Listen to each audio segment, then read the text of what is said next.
जिला आदिवासी कल्याण संघ द्वारा आर्ट ऑफ गिविंग जिला आदिवासी कल्याण संघ द्वारा आर्ट ऑफ गिविंग डे पालित। बलांगीर जिला टिटलागढ़ रे आदिवासी कल्याण संघर सभापति श्री पद्मन प्रधानी नेतृत्व में टिटलागढ़ आदिवासी भवन ठारे किस और किट प्रतिष्ठाता डॉक्टर अच्युत सामंत को 11तम आर्ट ऑफ गिविंग डे पालित हो जाइछि।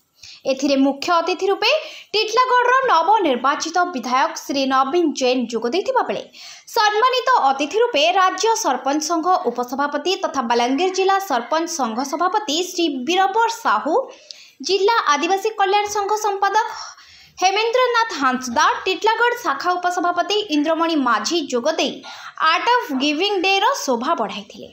प्रथमे नवनिर्वाचित विधायक नवीन जैन को पुष्पमाल्य और फूलतोड़ा दे आदिवासी कल्याण संघ तरफ स्वागत जणाई।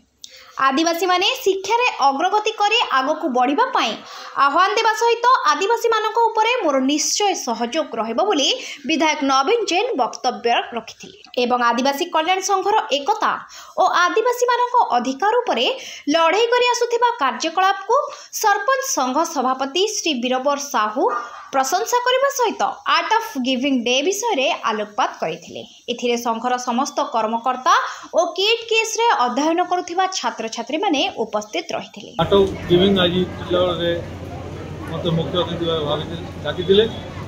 आज 11 वर्ष पूर्ण होला। आज आदिवासी संघ समस्त माँ भौणी एकत्रित हुई आमे खुशी रे दिवसटा मनालु।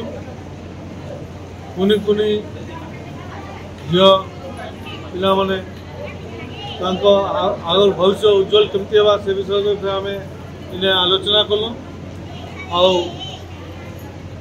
आगामी दिन में प्रोग्रामटा सब वर्ष चलवा और विशेषकर मो आदिवासी भाई भौणी मैंने केमती आगे बढ़े कुनी कुनी छुआ भविष्य उज्जवल केमती हेबा से विषय आज आम आलोचना कलु।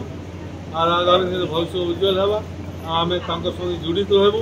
आगामी दिन में सुविधा असुविधा मुई संगे मिलमिशि रही कथा मुझे रखुच्छी। धन्यवाद।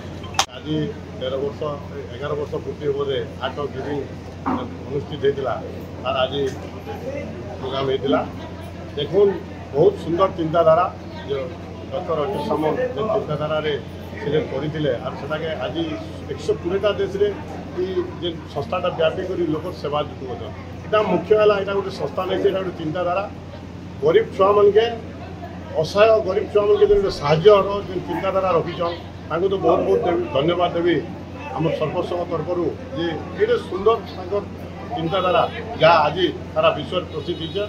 आगामी दिन में जो आदिवासी संघ टिटलागढ़ जो सुंदर प्रोग्राम करते आगामी दिन में आम समस्त प्रकार साहय सहयोग रहा एति कामना करुचे कौन लोग कौन अर्थभाव कौन प्रकार असुविधा नहीं पड़ू तार शिक्षा वंचित नहीं हो एति कह समस्त। बलांगीर जिला टिटलागढ़ पवित्र Mohan Sahu report focus plus.